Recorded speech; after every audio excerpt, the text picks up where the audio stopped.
Hi all, welcome back to Manaswini vlogs Kannada. ಇವತ್ತು ಹೀರೆಕಾಯಿ ಬಜ್ಜಿ ಮಾಡೋದು ಹೇಗೆ ಅಂತ ತೋರಿಸ್ತಾ ಇದ್ದೀನಿ. ಹೀರೆಕಾಯಿ ಬಜ್ಜಿ ಅಥವಾ ಹೀರೆಕಾಯಿ ಸಾಂಬಾರ್ ಏನಾದ್ರೂ ಹೇಳ್ಬೋದು. ನಮ್ಮೂರ್ ಕಡೆ ಯಾವ ತರ ಮಾಡ್ತಾರೆ ಅಂತ ತೋರಿಸ್ಕೊಡ್ತೀನಿ. ಅರ್ಧ ಹೀರೆಕಾಯಿ ತಗೊಂಡಿದೀನಿ, ಸಿಪ್ಪೆ ಇದೆಲ್ಲ ತೆಗ್ದಿದೀನಿ. ಚಿಕ್ಕ ಚಿಕ್ಕದಾಗಿ ಕಟ್ ಮಾಡ್ಕೊಬೇಕು. ಬೀಜ ಸ್ವಲ್ಪ ದಪ್ಪ ಇದೆ ಅಂತ ಅನಿಸ್ತಾ ಇದೆ, ಅದಕ್ಕೆ ನಾನು ತೆಗಿತೀನಿ. ಸೊ ಎಳೆದಿದ್ರೆ ಬೀಜ ತೆಗಿಯೋದೇನು ಅವಶ್ಯಕತೆ ಇರಲ್ಲ.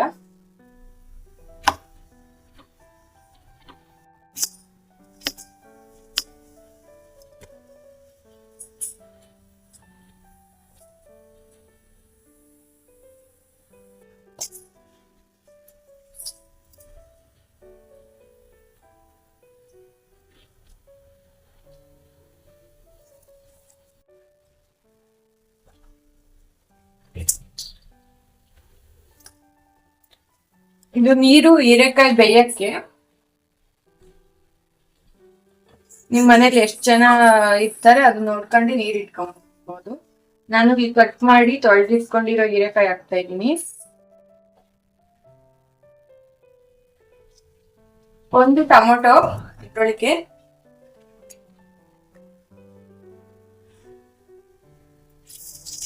ಮೆಣಸಿನ್ಕಾಯಿ ಎಷ್ಟು ಖಾರ ಬೇಕು ಅಷ್ಟು ತಗೊಬಹುದು.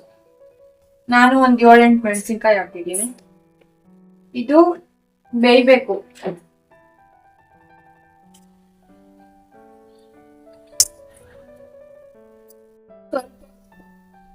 ಆಮೇಲೆ ಬೇಕಾದ್ರೆ ನೋಡಿ ಹಾಕೊಬಹುದು. ಇವಾಗ ಸ್ವಲ್ಪ ಉಪ್ಪು ಹಾಕಿದ್ದೀನಿ. ಇದು ತೆಂಗಿನಕಾಯಿ, ಬೆಳ್ಳುಳ್ಳಿ, ಸ್ವಲ್ಪ ಕೊತ್ತಂಬರಿ ಸೊಪ್ಪು, ಇದು ರುಬ್ಕಣಕ್ಕೆ. ಈರುಳ್ಳಿ ಒಗ್ಗರಣೆಗೆ ಹಾಕೊಬೇಕು. ಇನ್ನೊಂದ್ 5 ನಿಮಿಷ ಬೇಯಬೇಕು.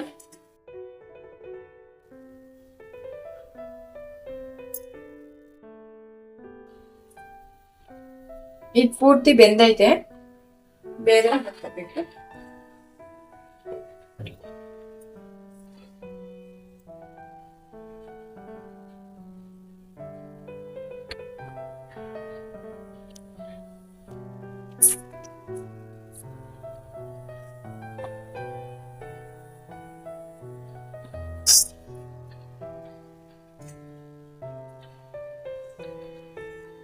ಇದು ಫುಲ್ ತಣ್ಣಗಾದ್ಮೇಲೆ ಗ್ರೈಂಡ್ ಮಾಡ್ಕೊಬೇಕು.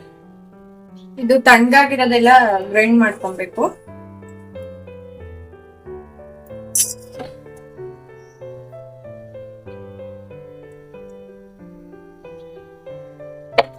ಬೇಯಿಸಿರೋದು, ಅದ್ರ ಜೊತೆ ಸ್ವಲ್ಪ ಕಾಯಿ, ಬೆಳ್ಳುಳ್ಳಿ,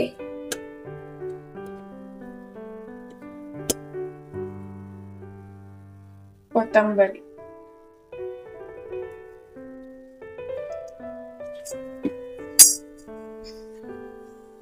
ಒಂದ್ ಸ್ಪೂನ್ ಧನ್ಯ, 1-1.5 ಸ್ಪೂನ್ ಧನ್ಯ, ಇದಿಷ್ಟು ಹಾಕಿ ಗ್ರೈಂಡ್ ಮಾಡ್ಕೋಬೇಕು. ಇದಾಗಿದೆ.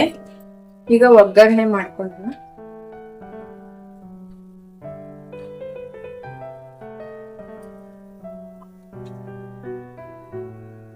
2-3 ಸ್ಪೂನ್ ಅಷ್ಟು ಆಯಿಲ್, ಸ್ಪೂನ್ ಸಾಸಿವೆ,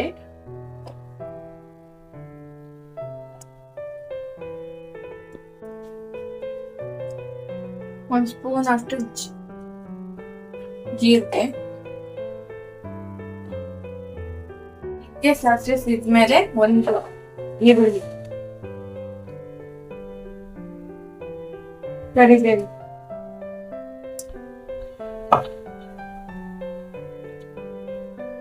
ರುಬ್ಬಿಟ್ಕೊಂಡಿರೋ ಅಂತ ಮಸಾಲೆ.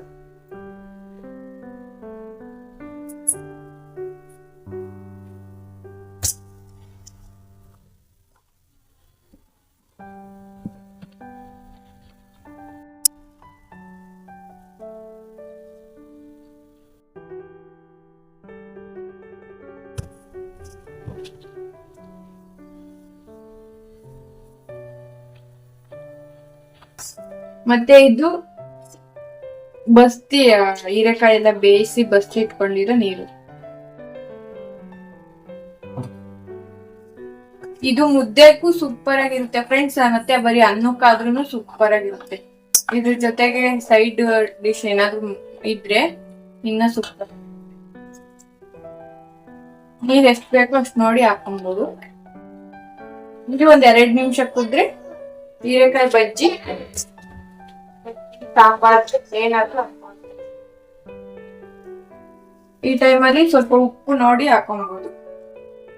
ಅವಾಗ್ಲೇ ಸ್ವಲ್ಪ ಹಾಕಿದ್ದೆ, ಸೊ ಇವಾಗ 1 ಸ್ಪೂನ್ ಅಷ್ಟು ಹಾಕ್ತೀನಿ.